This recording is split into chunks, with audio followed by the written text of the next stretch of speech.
Good morning and welcome to Sports Shorts Daily on a Monday morning. Hope everyone had a nice weekend. Going to be hot again this week, so take all your precautions for that. I'm at the Court Street Cafe in Port Allen. We're here every Monday, lunch and dinner specials. Connect with Court Street Cafe on Facebook and Instagram. You'll be glad you did. As always, we're presented by the LaBears Casino and Hotel in Baton Rouge, the Barstool Sportsbook, the Edge Bar, all the good stuff happening out at LaBears.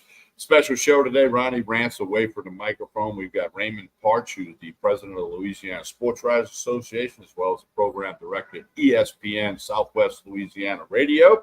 Then we got Derry Beckwith, national champion linebacker at LSU. And, of course, he's got the Derry Beckwith Foundation.org that we'll talk to you about. Good morning, guys. How y'all doing? Good morning. Doing great. Good morning. All right, but it was a busy weekend in sports. As they say, football is here. Raymond, I'll start with you. Your thoughts on the New Orleans Saints yesterday? They get a 31-yard field goal from former Notre Dame kicker Blake Grupe. I don't know why Kansas City was throwing the ball with 58 seconds to go, but Andy Reid said he likes to keep his foot on the pedal. But they'd have won the game if they'd have just handed it off a couple of times. First preseason opening win for the Saints since 2018. I know there's no correlation between preseason success and failure and the regular season success and failure, but it was a nice note to know they finally won one. Raymond, your thoughts first on the Saints yesterday, the win over the Chiefs, and then what are you seeing for the Saints going forward? Oh, the first thing that stood out was Derek Carr looked really sharp, right? He looked really good in that offense. He knows exactly how to execute the game plan. And the other thing that stood out to me was a lot of Juwan Johnson, right? We spent this offseason talking about, they bring in Foster Moreau and, and then they sign Jimmy Graham and everyone, has that nostalgia. Oh, Jimmy Graham's back. Well, who started? Who was on the first drive? Who's running with the ones? The guy who had an excellent last 6 or 7 games of the season last year ended up being one of the top 10 tight ends in the NFL. And I've told people this. They re-signed Juwan first. They did that for a reason, right? They made that a priority, and you can tell that he and Carr are on the same page. That stood out to me, that Juwan's going to be featured heavily in this offense. The other thing that stood out to me, Alvin Kamara looked really good. They looked like the first team offensive line looked really good with the run blocking, especially. And Kamara hit the holes and was able to do his thing. Now we know he's going to be out for 3 games due to the suspension by Roger Goodell in the NFL, but I think they're going to be able to run the ball very well. Positives, Carr looked really good. Juwan Johnson looked good. I thought Peyton Turner actually made plays, which is something we haven't been able to say about him because he's never been able to stay on the field, right? So that was nice to see. I liked the fact that Alontae Taylor, who got burned on the touchdown, right? He got beat that on the play that set up the touchdown for Kansas City early in the first half. He bounced back and got the tip that led to an interception. So it was nice to see a second-year player like that flush a bad play pretty quickly and get back out there. So I liked what I saw with Carr. I liked what I saw. Will Lutz made a kick. I know a lot of people are, worried about the kicking game because of how he performed last year. But all in all, nice preseason performance. You don't want to see one of your draft picks and the guy that's going to be in your backfield get injured. We'll have to monitor Kendre Miller and what his progress is going to be there. So you don't like that because that was a concern anyway, especially with Kamara's suspension coming up. But all in all, I thought it was a good performance for a preseason game, right? It's preseason game number 1, right? Yeah, and here's the other thing. Preseason games, win, lose, or tie, because there's no overtime in preseason. And Allen went for the win because it would have been a tie if he didn't tie it up. So, and plus you get to throw a 2-point play into the books. Derry Beckwith, you were in the Superdome. Your thoughts on the Saints game? And it looked like a pretty lively crowd early on. It was. I agree totally with Raymond. When you go to a game like this, you want to see the continuity on the offense and defensive side of the ball. I think Derek Carr did an outstanding job on the first series of orchestrating the offense, getting everyone involved. Obviously, Mike Thomas, the past history, he wants the ball every single play. But in order for this offense to be successful, they're going to have to spread the ball around. And you saw glimpses of that first series. I think the defense looked great. Obviously, Demario Davis, your leader, wasn't out there. but those guys been playing together for a long time. Like Raymond alluded to, Peyton Turner looked well. The secondary looked well. So, look, I'm not going to put too much emphasis on the first preseason game. Obviously, the Baltimore Ravens haven't lost a game. I think they won like 20-something straight preseason games, and it hasn't equated to a Super Bowl. But you did like what you saw from those guys, the continuity, and the Superdome was so live. I didn't think that.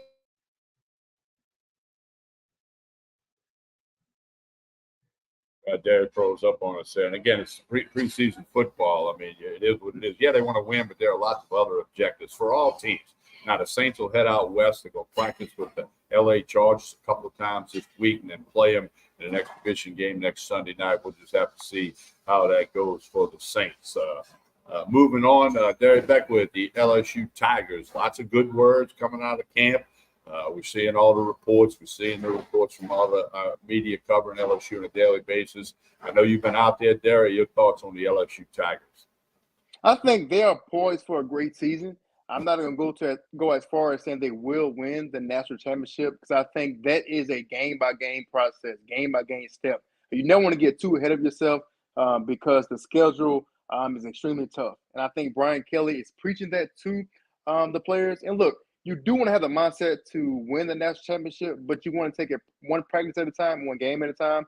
Obviously, with Jaden Daniels coming back, he's a lot more mature. I think in practice, he's taking a lot more chances at practice, throwing the ball down the field. Even though he wasn't a turnover machine last year, which is a good thing, it's also a bad thing because I think he missed a lot of opportunities downfield. Defensively, I think the defensive lineman will be the strong point of this defense with Mason Smith coming back, with Kyle Wingo coming back. The linebackers, I do like, obviously, Harold Perkins moving to the inside linebacker position. I think for Harold, that's a small, minute growing pains from rushing off the edge to playing off the ball. It's a different dynamic. Omar Speights coming from Oregon State, who has over 300 tackles, which you cannot teach as a linebacker. He has a nose for the football. And the secondary, when I say this may be the question mark of the defense, not because of talent, but because of experience. But I think once those guys get their feet wet, once they get under those lights, I do believe this will be a top secondary in the country and also a top defense in the country as well. Raymond, your thoughts on the LSU Tigers as we get to the middle of August? I have no questions when it comes to offense, what they're going to be able to do, right? Daniels he's going to be the guy that's going to lead Malik Neighbors, who I covered in high school over here in the Lafayette area. He's an absolute beast. He's going to have a monster season. I think Thomas is going to have a monster season as well, Mason Taylor. But they got weapons, and they got 22 different running backs they can throw out there. He's just collecting running backs. So the offensive line is going to be better because, look, the two best offensive linemen they had last year were the two young guys. Now they're going to be a little bit older. Will Campbell looks like he could be an all-time great at LSU, and that's saying something from a program that gave us, some of the best, like Kevin Mawai and Big Whit, Andrew Whitworth, and others. So I think offense I have no problems with. I do want to see Jaden Daniels be more consistent because I covered the team last year, and you'd see him be really good. And then there was the Tennessee game, and it wasn't good. Or the A&M game. They beat Alabama, and I see him play out of his mind. Like, great, legendary performance. And then I drive all the way to College Station and watch them, and I go, it wasn't consistent, right? So you want to see Jaden Daniels now, being as old as he is, be consistent with that offense. I think you're going to see that. I agree with Derek. Up front seven is going to be nasty. It could be the best front seven in the country. My question mark is on the back end. And just like he said, it's not because of talent, but this is DBU, right? Defensive Back University. And for the second straight year, Brian Kelly's been forced to have to go to the portal and get guys that have played in the Southland Conference or in the Sun Belt, right? And as talented as a lot of those guys are, Andre Sam, who I covered at McNeese, he can play, okay? Zy Alexander, I covered him at Laurelville High School. That kid can play, but they haven't played against the SEC. And that's going to be the big thing for them, for them to be able to achieve their goal of winning a national championship, because that's the pressure now, because Kim Mulkey and Jay Johnson won championships in year number 2, right? Year number 2.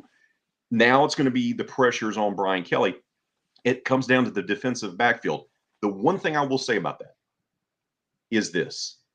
If their front seven is going to be as monstrous as I think it's going to be, it may not matter, right? Because if you're getting pressure on the quarterback constantly and you're stopping the run constantly. Well, that's going to make things easy for those inexperienced DBs, inexperienced in the SEC, rather, to be able to deal with the coverage. So I think that's going to be a big thing. And if they can grow up quick on the back end, they can legitimately win a title.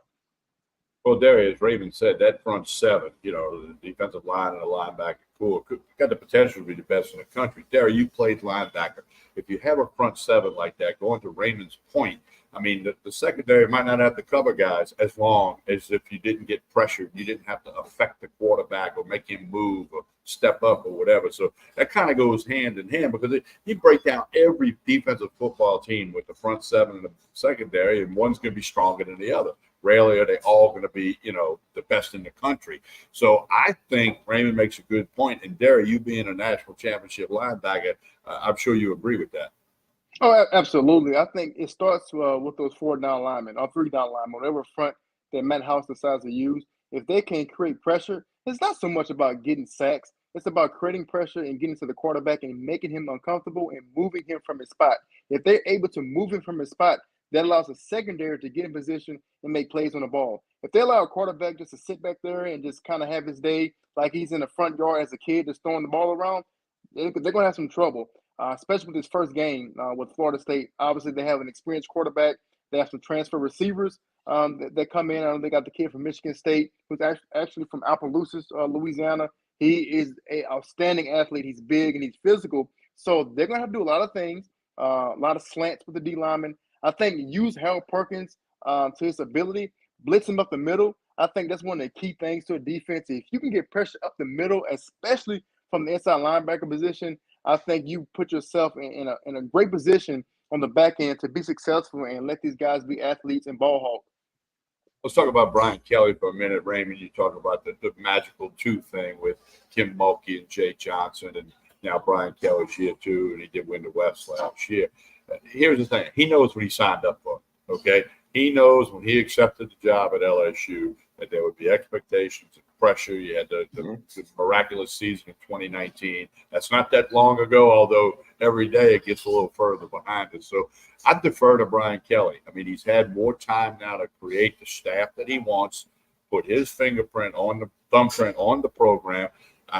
Derry, you've been in the football building. I have not. I've been told there's no doubt who's in charge in that building, and it's Brian Kelly, as opposed to previously, you maybe kind of didn't know that as much. It's like the people that go to Kim Mulkey's basketball practices tell me, you definitely know who's in charge. It's Kim Mulkey. Well, the football ops building through the indoor facility out there, Brian Kelly's in charge, and he knows what he signed up for, and I think he's an elite coach, and I think time's going to tell that. And I always make this joke.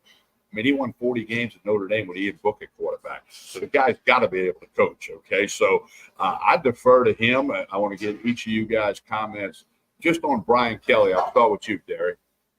I think Brian Kelly brought stability and a discipline to that program that was much needed. Obviously, the prior regime, guys were a little bit more loose. I think they were not held accountable, and Brian Kelly holds these guys accountable. Obviously, we struck a lightning in the bottle with Joe Burrow. Joe Burrow was able to negate some of the discrepancies or flaws that program had because of his leadership ability and how he's able to galvanize guys. Once Joe Burrow left, you kind of saw it just exploded. But Brian Kelly brings a stability. He brings a winning pedigree, and guys are either going to buy into what he's saying or you're going to buy your way out. There's no in between. But I do believe that is the key to success. If you look at all the great coaches in college football, Nick Saban, and now Kirby Smart coming up, even Clemson. What's the Clemson head coach? Dabo Swinney. Those guys demand excellence in everything that you do, not only on the field but off the field in the classroom. And they demand excellence when you're done playing the game of football. All that correlates into one big pot of gumbo of being successful and winning championships. I described it as they got themselves a CEO, right? That's what they got when they hired him. It's a guy that's won at every level, everywhere he's gone. He's won, and he's won big.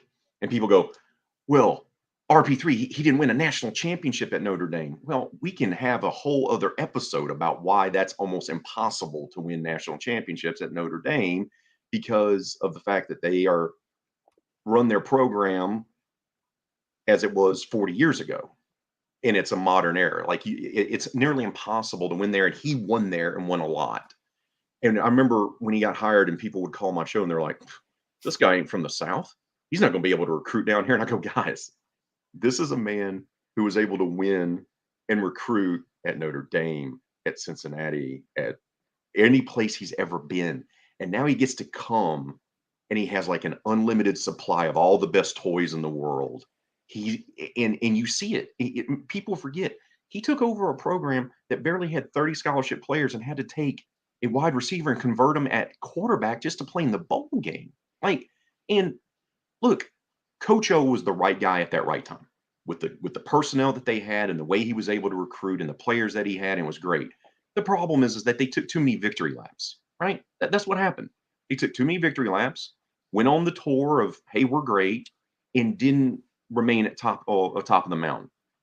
Now you got a guy that's built that way. Like you got a guy that's built of never being satisfied, always trying to work to get better, always trying to do whatever he can in his power with his coaches to win ball games. And I think it's the right fit. Like it's the right fit. It's the right guy to come in to clean up things, to bring organization, to bring accountability. Like Darius said, there were guys that, they just kind of were like, hey, I don't need to be a leader for this team. I don't need to set the tone for the younger guys coming in. It's okay if we slack off at practice. It's okay if we don't do things. That doesn't exist anymore across the Basin in Baton Rouge. It just doesn't.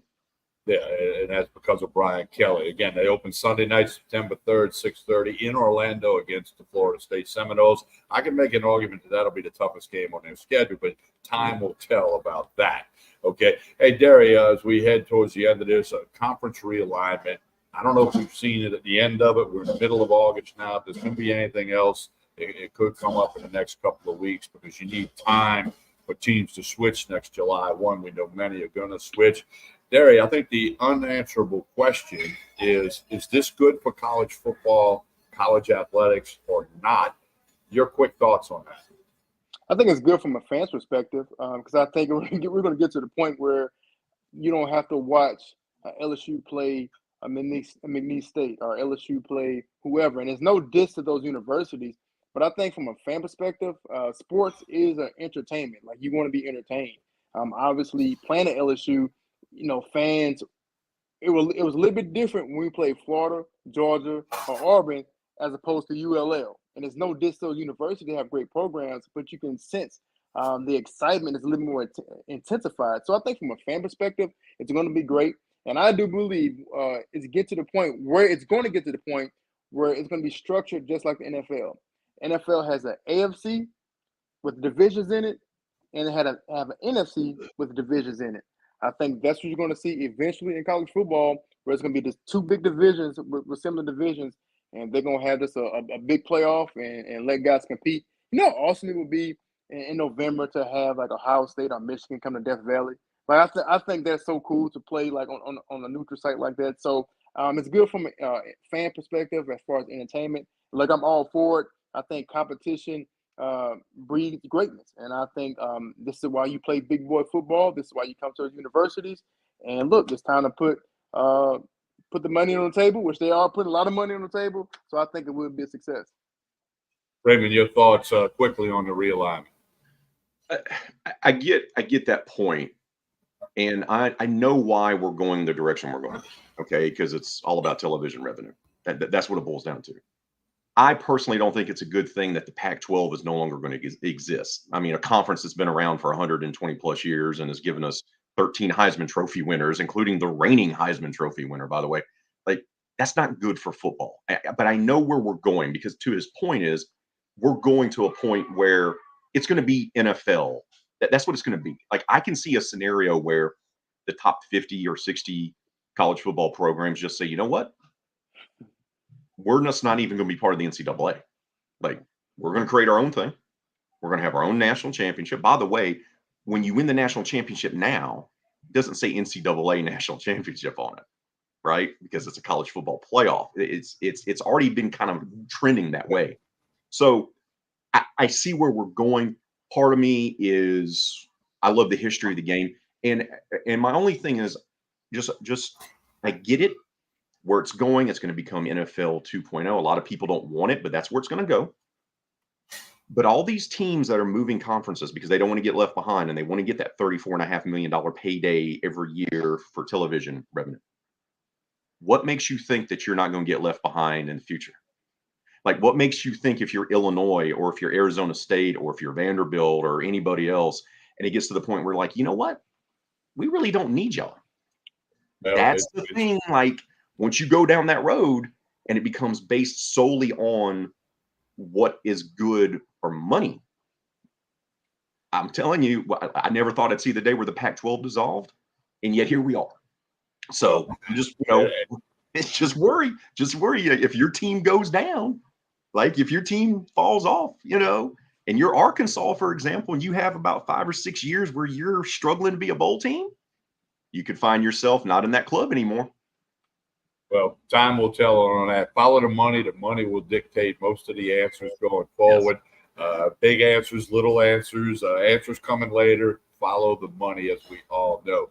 Hey, Derry, before we get out of here, tell everybody about DerryBeckwithFoundation.org. You do so many great things for kids in the greater Baton Rouge community and surrounding areas. Tell us the latest of what's happening with your foundation. Yes, sir. Derek Becker Foundation aims to expose middle and high school student athletes to a life outside of sports. And we do that with career development, where they're exposed to a different career field every single month. We also offer free tutoring sessions, and we feed a local sports program every single month for our appreciation initiative. We've given away scholarships. We've opened up savings accounts to help our students realize the essence of money. And so it's a lot of great things that we have going on. Coming up beginning of September, we're going to kick off the football season by beginning to feed our local sports programs again. This Saturday coming up, we have partnered with the Ascension Parish Library in Gonzales. We're going to be talking to students in the area. Well, I'm going to be talking to students in the area, just tell them about a winning attitude and how to win outside of life. So if you want to get involved, have some information, visit DerryBeckerFoundation.org. I promise you won't be disappointed. And we're keeping the train rolling until the wheels fall off. I just want to speak up real quick. I know we're pressed for time, but I just realized that I'm the weak link on this show right now, because that man right there is a national champion and is killing it in the community, and I'm just over here talking about sports. So, no, man, keep it up, man. You're doing great work. Keep it up. Appreciate it. Raymond, tell us what's happening with the Louisiana Sports Writers Association. I know we just had the big induction at Natchitoches. And by the way, Tuesday night, tomorrow night, 7 o'clock on LPB. Celebration 2023. It's a recap of all the activities and the inductions up in Natchitoches at the Louisiana Sports Hall of Fame a couple of weeks ago. Set your DVR now. Don't forget, tomorrow night, 7 p.m. on LPB statewide. We want you to see Celebration 2023 about the Louisiana Sports Hall of Fame. Raymond, what's happening at ESPN Radio Southwest Louisiana? Oh, man, we're just gearing up, going out there, doing stuff for our local high school teams, because we're in not only Lafayette, but Lake Charles. So we go from Texas State Line all the way to Lobdell. So we're out there doing stuff for our social media pages and for our website on high school football. We're gearing up for college season for LSU, getting ready to go down to Orlando to go cover that. So Louisiana Raging Cajuns, they have their season coming up. All of our teams, it's funny for us, Raging Cajuns, LSU Tigers, McNeese Cowboys, and the New Orleans Saints all have coaches entering their second year. All of them. Well, you know what? I want to give a shout out to McNeese State. They put a ton of money into their press box and yes, football facilities. And new head coach Gary Goff, I worked with him at Southeastern when he was on Hal Mummy's staff, and I was the voice of the line. So Gary and I go back a real way. Great guys, had a lot of success at some smaller schools around the country, and he's going to do a great job with the Cowboys in Lake Charles. And their AD is top notch. They're getting things going in Lake Charles, and that community's been battered by a couple of hurricanes, and many people still struggling and recovering and getting back into the right direction. But keep an eye on McNeese football this year, Coach Gary Goff. He's going to do a fine job. Like I said, I worked with him 20 years ago. Another CEO type, by the way. That's another CEO type that they brought in to run their program. Well, they're going to run the air raid offense because he learned it from Hal Mummey and all that good stuff. Hey, Derry, Raymond, we appreciate you guys pinch hitting for Ronnie Ranch this morning. He's away from the microphone. Sports Shorts Daily, as always, brought to you by the LaVeras Casino and Hotel in Baton Rouge, where you get the Barstool Sportsbook and the Edge Bar. And, of course, I'm on location at Court Street Cafe in Port Allen. Breakfast, lunch, dinner every day of the week. Connect with Court Street Cafe Port Allen on Facebook and Instagram. We hope you'll do that real soon. Derry, Raymond, I appreciate you guys' time. Let's do this again down the road. Sounds good. Have a good one. Thank you, brother. All right. And don't forget, as always, like and share this video. That helps out the cause. Again, from Court Street Cafe, I'm Tommy Christ, and we're back Wednesday morning at 9:30 for another episode of Sports Shorts Daily. Facebook, Twitter, YouTube. Tell everybody about it. Football season's here. We're ramping it up. And don't forget, Tuesday night, tomorrow night, Tuesday, Celebration 2023, a recap of all the Hall of Fame induction ceremony and all the activities in Alexandria and Natchitoches a couple of weeks ago on that tremendous event. You don't want to meet this. Got some in-studio guests, Paul Maneri, Dee Bro, ML Woodruff. It's all going to take place on LPB, Louisiana Public Broadcasting, 7 p.m. Tuesday, August 15th. Set your DVR if you can't watch it. All right, I want to thank Derry Beckwith from the Derry Beckwith Foundation.org and Raymond Parks from Louisiana Sports Writers Association and the ESPN Radio Southwest Louisiana joining us today. Once again, check out Court Street Cafe on Facebook and Instagram. And as always, we ask you to like and share this video.